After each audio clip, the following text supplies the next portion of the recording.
Yo, what's going on, guys? So we're back with another episode in our full BT6 playthrough, and in today's episode we'll be continuing our Balanced Black Border. So for today's episode we will be moving on to a double HP Moabs, so it's not going to be that big of a deal. Let's go ahead and swap around our hero. You know what? We haven't used Adora in quite some time. Let's go ahead and use Adora for this episode. So the first thing we'll do, let's go ahead and start off with a tack shooter. And then after we buy our tack shooter, let's go ahead and upgrade the tack up to a tack sprayer with even faster shooting. And then we'll go ahead and save up to buy our Adora after we have this tack upgraded. So I'm kind of debating on what I want to do with my Adora. Also, if I end up doing this, then our Adora's not going to be able to see camo balloons.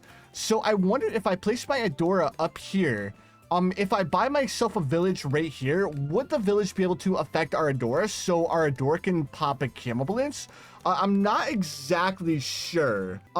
If it does, that would end up being really clutch.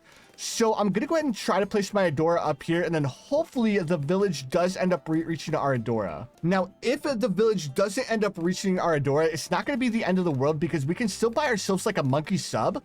And the monkey sub we can upgrade up to a plutonium reactor, and plutonium reactors should end up revealing all of the camo balloons for our Adora to pop them, right? So this time we're going to be going with our first official tack strat. So for our first official tack strat, obviously we're just going to be placing a tack shooter in the middle of the map, and then we'll grab ourselves like a village. We'll place the village over here, and then I think we want to grab ourselves like a ring of fire. And then with our ring of fire, we'll place it so it's probably over here on the left-hand side, or maybe we'll place it up here so it will be within range of our village. So now that we have our Adora placed up here, let's go ahead and grab ourselves the village. And again, hopefully this village can reach our Adora up here in the top of the map. Now, I do have a solution that would allow our village to hit our Adora and give her camo detection. But if we do end up going with that solution, it's going to end up costing us a little bit because we're going to have to invest a lot of money to upgrade it up to the tier 4 bottom pathway.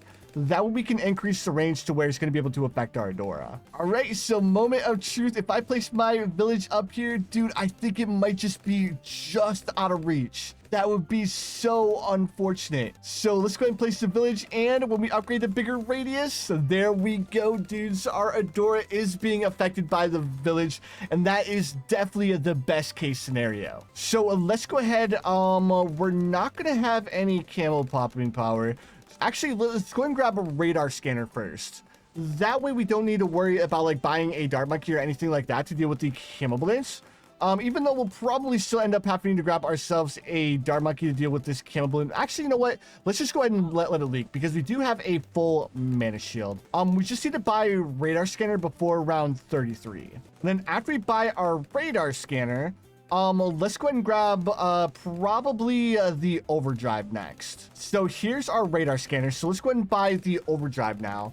And then after we buy the overdrive, I think we want to grab ourselves a alchemist.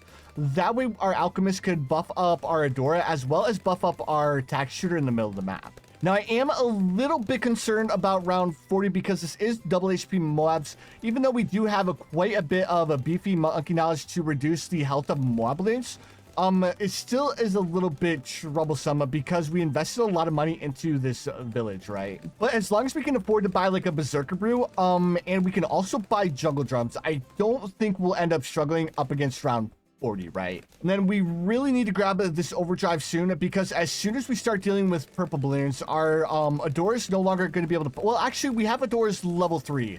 Adora's level 3 allows her to pop purple balloons, right? So now that we have our overdrive, we don't need to worry about purple balloons anymore. I don't even know why I brought it up. So let's go ahead and grab ourselves the alchemist. With our alchemist, we'll go ahead and place it over here.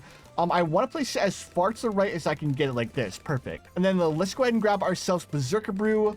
Like I was saying, I don't think we'll be able to grab a stronger stimulant. So let's just go ahead and grab a jungle drums as well as let's grab a primary training. After we grab a stronger acid and perishing potions, of course. All right, round 37. There's our perishing potions.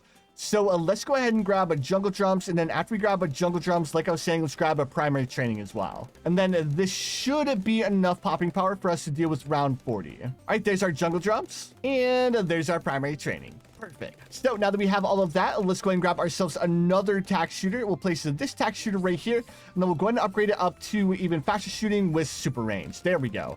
So I was worried that I would have to activate Adora's level 3, but luckily we didn't have to activate it. Now let's go ahead and grab ourselves hot shots, and then let's also grab ourselves, actually, let's grab ourselves stronger stimulant first. And then after we grab stronger stimulant, then we'll grab the ring of fire, then we'll grab primary training, or actually we should probably grab tax. No. We need a ring of fire first because our tax zone won't be able to deal with the lead balloons on round 63 by itself. Yeah, let's go ahead and grab, let's grab stronger stimulant, and then let's grab the ring of fire. And then I think we'll end up having to grab ourselves another ring of fire. And then I think if we place this tack shooter down here, yeah, perfect. And then once we upgrade the primary mentoring, that's going to give us a lot more range on our tax. So this should end up working out quite nicely. Yeah, let's grab a primary mentoring first. That way it increases our Ring of Fire's range.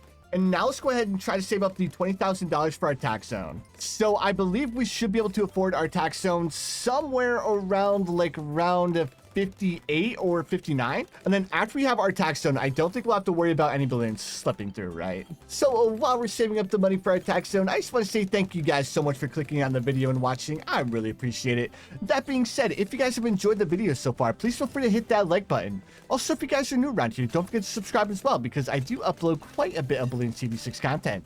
But anyways, dudes, I'm going to go ahead and fast forward up to the point where we have our tax zone, and I'll bring you guys back as soon as we're there. All right, guys, so I was way off. I thought we wouldn't be able to afford our tax zone until round 58, but we're actually able to afford it on round 57, which is actually so cool. So let's go ahead and grab ourselves another tack. And this is actually really good because we can have 2 ring of fires for round 63. So we won't have to worry about lead balloons at all. So let's go ahead and grab a longer range, and then let's go ahead and grab a super range because it's super cheap. And then we should be able to afford another ring of fire here in just a second. And perfect. Now that we have 2 ring of fires, so let's go ahead.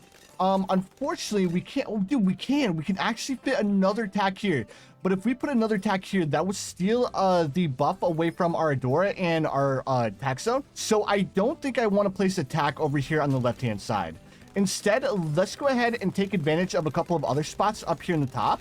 And let's go ahead and grab ourselves another ring of fire up top here. All right, round 63. And yeah, dudes, like the balloons didn't even make it to our tag zone. Like, that's just how strong the overdrives are. All right, so now that we have this tack up here, let's go ahead and find another spot to put another tack. Luckily, the tack does have a very, very small footprint, so it shouldn't be too hard to find another spot. Okay, so it looks like we can fit another one over here. So let's go ahead and grab another ring of fire down here in the bottom of the map. And then, like I was saying, we need to make sure that we don't place any ring of fires within range of our alchemist. That way it doesn't, that way they don't steal the buff away from our tack zone. And round 65, here's our ring of fire. Perfect. Now let's go ahead and upgrade it up to a longer range, and let's go ahead and upgrade it to a super range as well. Now let's go ahead and grab ourselves another tack. We could fit another tack. Oh, dude, this is actually such a baller spot.